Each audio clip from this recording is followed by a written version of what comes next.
नमस्कार मंडळी, एक छानसा अजून एक व्हिडिओ मी तुमच्यासोबत शेअर करत आहे. तोही मकर संक्रांत हळदी कुंकूचा. या अगोदर पण भरपूर सारे हळदी कुंकू सजावटीचा व्हिडिओ मी तुमच्यासोबत शेअर केला होता. आज अजून एक नवीन व्हिडिओ. एक ब्लाऊज पीस घ्यायचा आहे आपल्याला, कुठल्याही कलरचं त्यात तुम्ही घ्या. अवतीभोवती त्याला आपल्याला हिरव्या बांगड्या एकावर एक करून अशा एक सजवून ठेवायचे आहेत आपल्याला.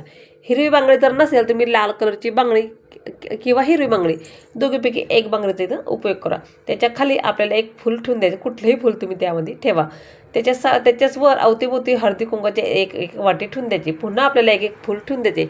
ब्लाऊज पीसच्या वर मी जास्वंदीच्या फुलाचे 3 पानं ठेवले. तुम्ही नागिनीचे पानं जे असतात ना, खायचे पानं, तेही ठेवू शकतात. वर हळदी कुंकवाचा करंड तो ठेवला आहे. साईडला पुन्हा आपल्याला एक एक फूल ठेवून द्यायचे.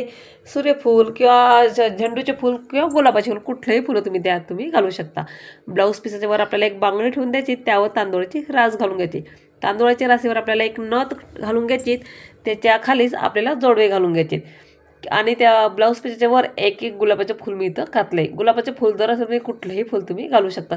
तुमच्याकडे जे फुलं असतील त्या फुलांचं तुम्ही डेकोरेशन इथं करू शकतात. हळदी कुंकवासाठी अगदी झटपट होणारं आणि कमी साहित्यामध्ये असं हे सजावट आहे. तर बघू शकता या अगोदर पण भरपूर साऱ्या अशा व्हिडिओ मी तुमच्यासोबत शेअर केला ते, आणि हा आज एक नवीन व्हिडिओ. तर आजचा व्हिडिओ तुम्हाला माझा कसा वाटला मला नक्कीच कमेंट सांगा. व्हिडिओ आवडला असेल तर एक लाईक नक्की करा.